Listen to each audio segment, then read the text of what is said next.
Ver estas imágenes creo que a todos nos conmueve. Recordar semejante horror que estuvo aquí en Barrio San Martín como consecuencia de este motín. Para hablar del tema, para profundizar lo que ha sido esta historia realmente terrorífica, hemos convocado a dos personas que fueron actores muy importantes. Uno viviéndolo del lado de adentro y otro cubriéndolo como periodista. El doctor Alejandro Weiss hoy es camarista de la justicia cordobesa. En ese entonces era fiscal y, por lo que vimos en las imágenes en este informe, tuvo a su cargo precisamente la negociación y la entrega de aquellas personas que habían protagonizado este motín. Y el camarógrafo Franco Pérez, camarógrafo de nuestra casa, quien le tocó vivir prácticamente de adentro en la cobertura precisamente de este impresionante hecho. A los dos, bienvenidos y muchas gracias por estar acá. Bienvenidos y buen día. Gracias a ustedes, muy amables. Bueno, la verdad es que nos impacta todavía ver las imágenes. ¿Cómo lo ve usted, doctor, después de 10 años? Soy sincero, todavía se me eriza la piel. Cuando me hice presente esa tarde a las 17 horas, 18 horas en el penal, me posicioné justamente donde estaba Montenegro, esa persona que sale como guardia cárcel, que lo tenían arriba en el techo, acollarado con un cable de teléfono y con las facas que le iban incrustando en el cuello y los palos de escobas cortados al sesgo, que también se los incrustaban en el cuerpo y le salía sangre a borbotones. Ellos querían negociar. En un momento dado, uno trataba de convencer lo imposible de convencer. Me tiraron un ladrillo desde arriba, gracias a Dios lo pude esquivar, y después un palo de escoba tipo boomerang para pegarme, y bueno, me escondí detrás, me pude resguardecer debajo de un paraíso. Pero la verdad que la situación era una locura. Yo creo que el ser humano pierde la calidad de ser humano cuando llega a esa atrocidad. ¿Es lo que te tocó ver, Franco, en función de las imágenes que a veces reflejan una parte de lo que uno está viviendo en un momento de tanta tensión? Porque digo, lo que registra la vista, los sentidos, la vida en riesgo, es realmente extremo, ¿no? Hola, buen día a todos. La verdad que sí es complicado porque uno no sabe con qué se va a topar ni nada de eso. A nosotros nos enteramos, nos avisa la producción con nuestros handy y nuestra comunicación interna. No sabíamos de qué se trataba, sabíamos que había una revuelta en la cárcel, pero no sabíamos con qué nos íbamos a topar. Era mi primera vez que me pasaba algo así, que llegara a un lugar así. Era mucho desconcierto cuando llegamos. La gente estaba toda como impactada, justo había familiares dando vueltas, habíamos llegado como a las tipo 5:30 de la tarde. A partir de ahí, como dice el doctor, veíamos los presos arriba de los techos, guardia cárcel. La verdad que no sabías dónde ubicarte, porque en una manzana tan grande que no sabes si salen por atrás, si están adelante, no es fácil. Los colegas que estábamos todos los medios, o sea, había medios de Buenos Aires. Es muy difícil en ese momento, ¿por dónde empezás? O estás viendo algo allá y el otro te dice allá, y la verdad es que... Y se vive momentos así que, no sé, que son... Y la sensación, no sé si comparten los colegas, de que la vida en esos instantes realmente no vale absolutamente nada, no vale un centavo. Es así, mire, los sucesos como se fueron desencadenando tenían una dinámica tan rápida que poder hacer una apreciación costaba. Después del intento de salir con el camino había que tomar una posición estratégica, porque si salían o lograban el objetivo de fugarse 1.600 y pico reclusos, usted calcule lo que era la seguridad en cuanto a nuestra responsabilidad de Poder Judicial en Córdoba. Era tremenda. Y uno también no quería que se derramara más sangre, porque no podíamos, por más que a uno le generaba bronca, le generaba una furia interna muy grande ver lo que se veía, pero todos los que estábamos en ese rol éramos de un lado y del otro seres humanos. No podía responderse a la violencia con violencia, porque iba a ser un cóctel que iba a explotar y no se sabía a dónde íbamos a terminar. Me acuerdo que luego del intento de fuga me acerco al ingreso del penal en la entrada y me doy con Claudio Viñeta, que era comisario a cargo del grupo de negociadores, persona muy idónea en su actividad. Quería asesorarme porque, como dice aquí el periodista, uno no sabía dónde estaba parado. Dimensionar este problema para ver qué se podía hacer para poder poner un límite a esto. Discúlpeme, esto era porque los presos habían tomado prácticamente todo el predio del penal.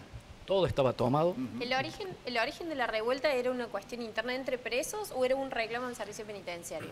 Fue un cóctel, porque Corso había ordenado un cambio en el sistema de visitas el día anterior y a la mañana, cuando se despertaron los reclusos, se encontraron en cada pabellón con una fotocopia de lo que era la nueva reglamentación.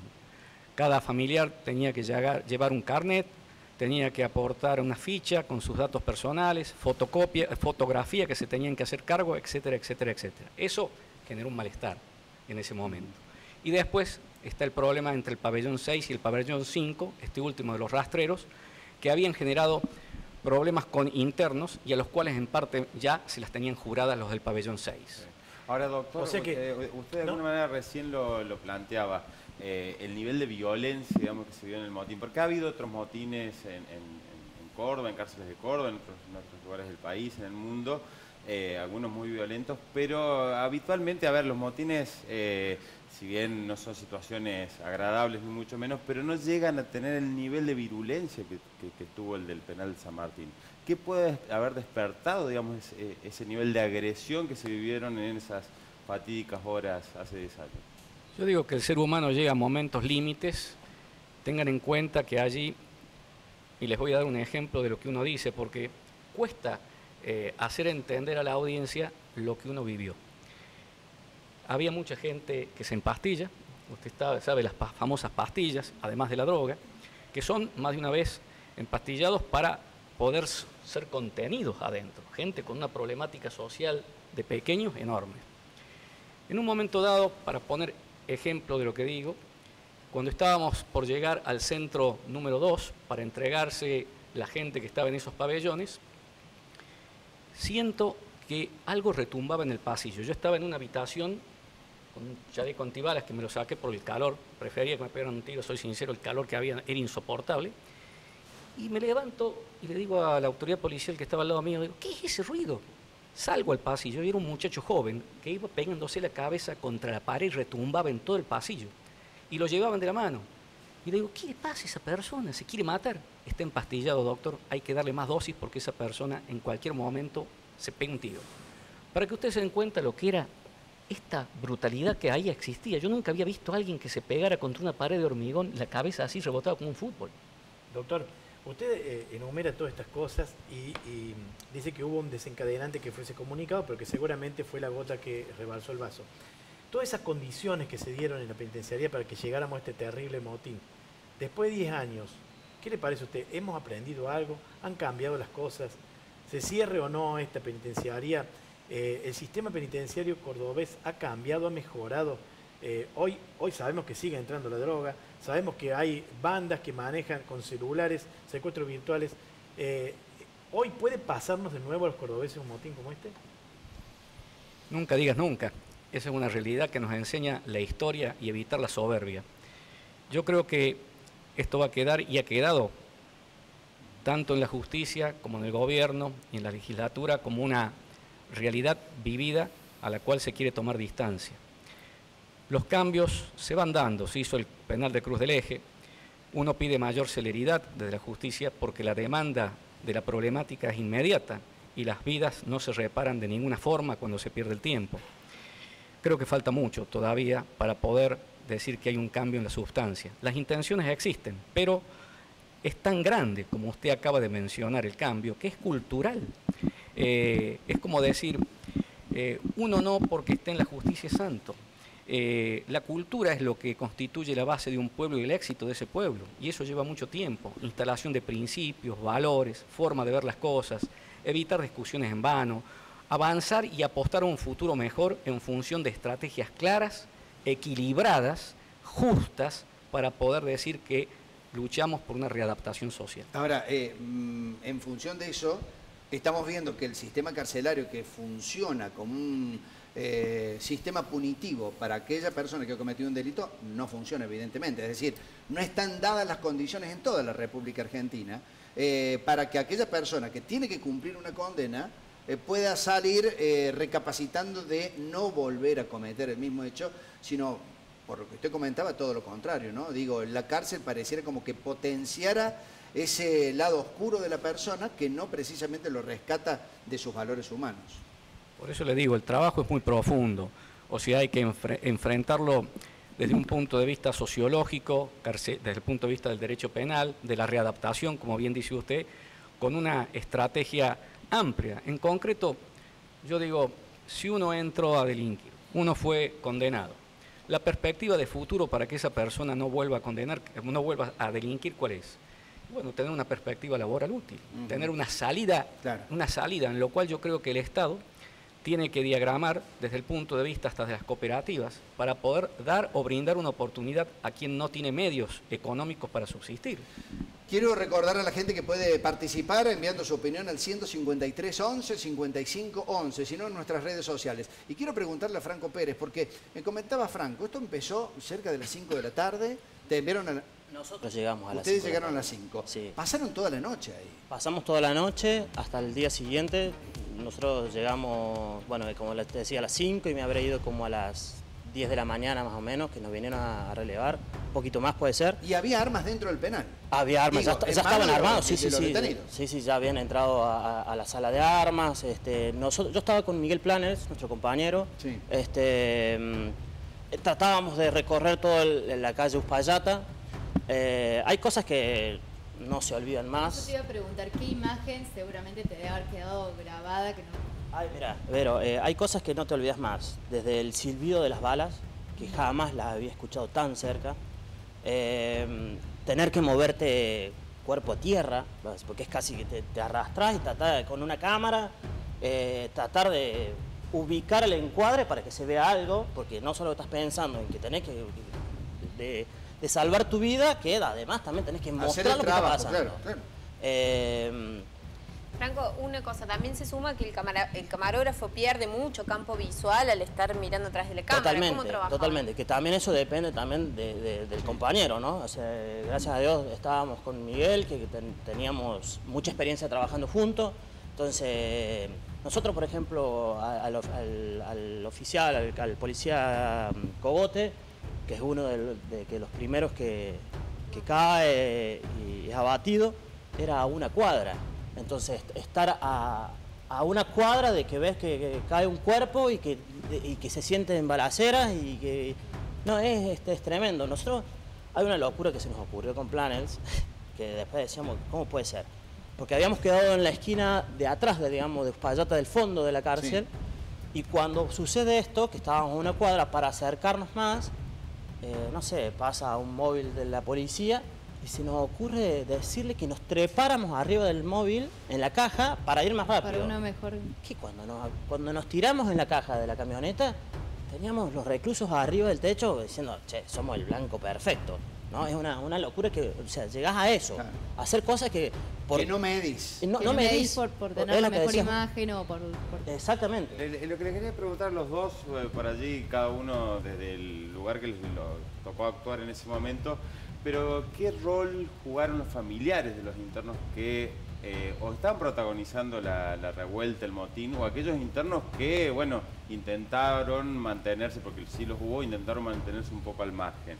Pero digo, afuera, los familiares, que muchos se llegaron hasta las afueras del penal, estuvieron allí durante todas las horas que duró el episodio. ¿Qué rol jugaron? ¿Cómo fueron esos momentos? ¿Cómo vivenciaron los familiares lo que estaba pasando dentro de la cárcel? ¿Cómo lo recuerdan a eso? En mi caso, que yo estaba afuera, los familiares los habían retirado como un poco más lejos que nosotros, pero era una cuestión de desesperación, de que los insultos hacia la policía, los insultos hacia nosotros, gritos, corridas. La verdad que, aparte de eso, no sabes, o sea, porque estás prestando atención a lo que sucede dentro de la cárcel o en los techos, y acá abajo te sucedía un montón de otras cosas que no das abasto. En nuestro caso no das abasto, no sabes por dónde empezar o por dónde seguir. Entonces, en nuestro caso, con los familiares, nosotros tratábamos de hablar, pero estaban totalmente también desconcertados, que tampoco no sabían qué estaba pasando, ¿no? O sea, había muchos que no sabían qué es lo que estaba sucediendo, qué es lo que sucedía. Preguntaban por sus familiares. Claro, sí. Y en términos de la resolución del conflicto, ¿tuvieron algún papel, algún rol, algún familiar? Digo, en esos casos tan críticos, ¿el vínculo afectivo de los presos, de los que protagonizaban el motín, juega algún tipo de papel en especial para intentar destrabar la situación, por ejemplo? Sí, en primer lugar, ante la pregunta que usted inicialmente le hizo al periodista, yo estaba también en el momento como una especie de sándwich entre lo que era el penal, Montenegro arriba y los familiares atrás. Ahora, los propios integrantes o representantes del motín les pedían a los familiares que les trajeran armas para la noche. Esto porque me acuerdo patente, porque eso me hizo ver nuevamente la calle Uspallata y que ahí estaba, en ese momento me cruzo con Rodríguez, jefe de policía, y le digo, Rodríguez, estoy escuchando esto, le digo, ¿usted se cree que con 3 camionetas allí apostadas puede contener a toda esta gente si gana la calle, si quiere ganar la calle? Entonces se me ocurrió decirle que trajera a la gendarmería, pidiera a la gendarmería. Recién cuando vino la gendarmería y diagramamos en la ex Casa Cuna los 2 anillos, es que la gente del motín supo que perdía la pulseada, que no iban a poder ganar la calle. En cuanto al segundo punto de la pregunta, al día siguiente, cuando tuve 34 horas despierto junto al fiscal general en aquel momento, le desobedezco porque él había dicho que no nos acercáramos cuando decidimos ir de la ex Casa Cuna al penal a la puerta de ingreso por cuestiones de seguridad. Pero yo había estado viviendo y palpando minuto a minuto toda la noche cómo se iba descomprimiendo esto, porque estratégicamente ya no había forma de seguir adelante con una petición que no iba a tener sentido o que no se iba a acatar. Y entonces me acerco nuevamente allí a la puerta y me piden que ingrese para asegurar la vida y la salud de la gente que estaba allí, evitar golpes. Y ahí me cruzo con el padre Olivo.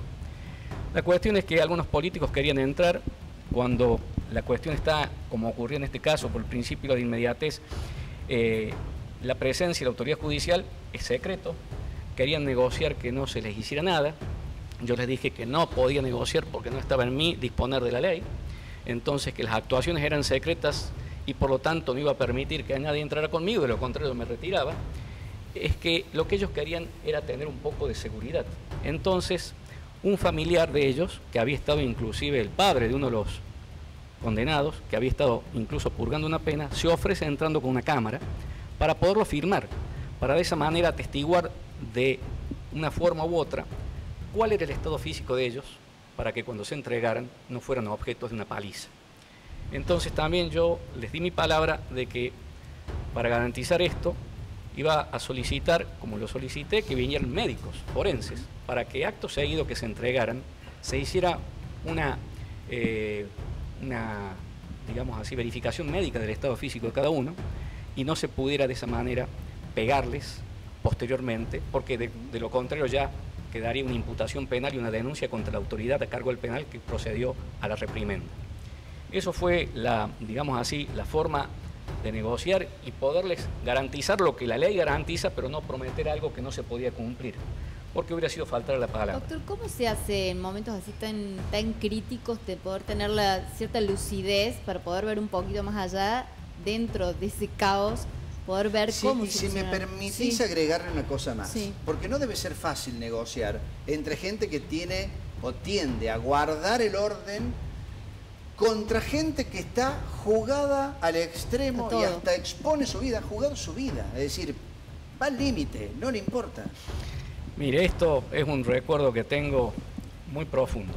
Yo soy creyente y digo esto ¿por qué? Porque como ser humano soy limitado, uno no es perfecto, uno comete errores, solamente el que trabaja se puede equivocar. En el momento que me acerco el día viernes a la entrada del penal, eso de las 8 de la noche, cuando quería tomar conciencia y conocimiento de cuál era el armamento que tenían y en qué consistían nuestras posibilidades para negociar, Viñeta me dice, doctor, retírese, lo tengo que sacar, porque si lo llegan a apuntar, yo veía a la gente, estaba a 4 metros míos, si lo llegan a apuntar... ¿Usted tiene familia? O sea, sí, lo llegan a apuntar y lo chupan, como se dice en la jerga, le privan de libertad, es un elemento en contra nuestro, van a empezar a negociar con su vida. Claro.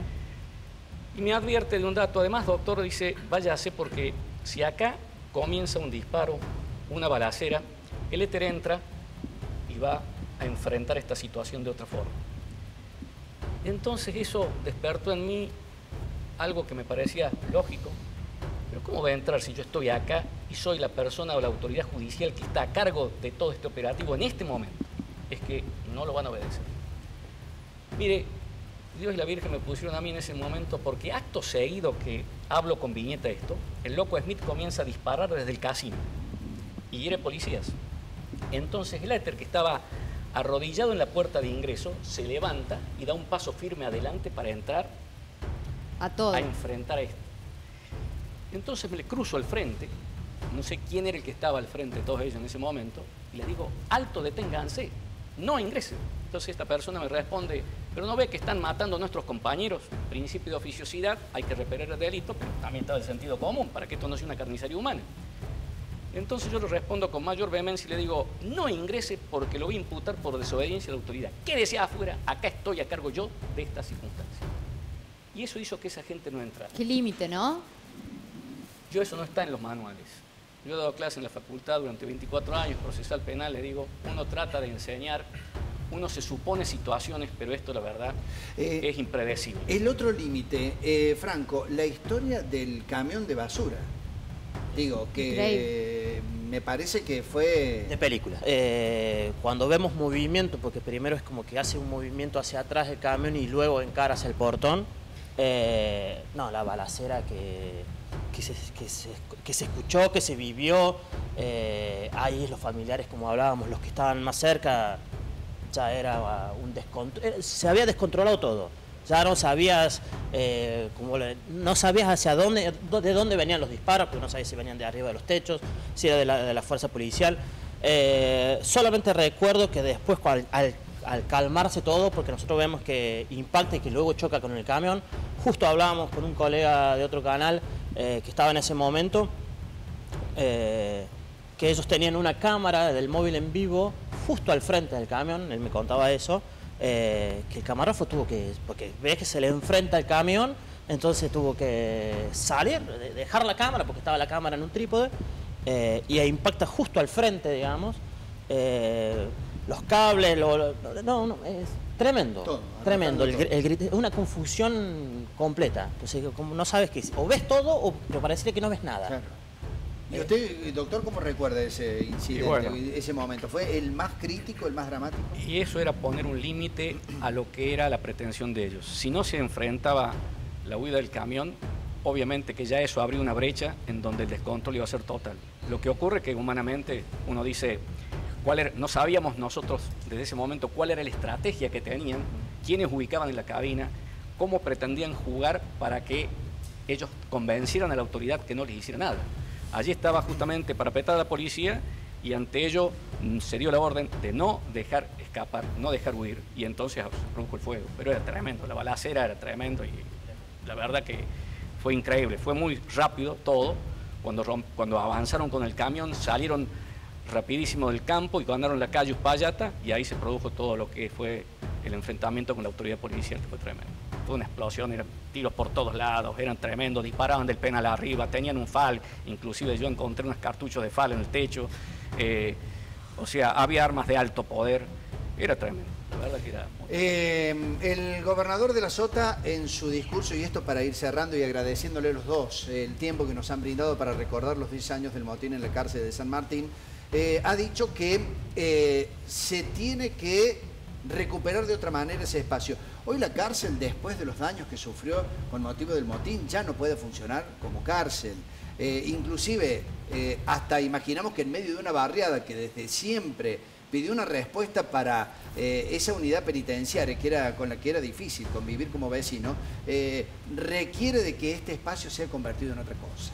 ¿Cree lo mismo? Sí, creo que así debe ser, porque estratégicamente, si en 1895 se hizo eso, calcule la distancia que tenía con el centro de Córdoba. Eso ha quedado absorbido y abrazado dentro de un barrio. ¿Qué tranquilidad usted tiene para la gente que vive en ese barrio? La inseguridad que genera, inclusive estratégicamente, si nos ponemos en la hipótesis que hubieran logrado ganar la calle, ¿cómo se los podía aprender? ¿Cómo se los podía detener?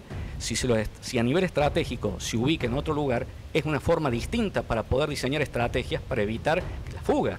Y eso es una cuestión que ya el paso del tiempo condenó a decir que no tiene que existir más ese penal en ese lugar. Franco Pérez, doctor Alejandro Weiss, le agradecemos a los dos por haber compartido este espacio, sus recuerdos, las memorias. Dos actores, como he escuchado a otros decir, que después de mucho tiempo todavía en sus sueños recordaban esta verdadera pesadilla que hemos escuchado en primera persona. Los dos, muchísimas gracias, muy amables. Gracias a ustedes, muy amables, y ojalá que esto no se repita nunca más. Ojalá, Gracias a todos. Gracias. Y bueno, eso. Ojalá que, como dice el doctor, esto no suceda, porque la verdad que esto marca, no solo nos marca a nosotros que estábamos ahí, sino como sociedad y todo eso. Entonces,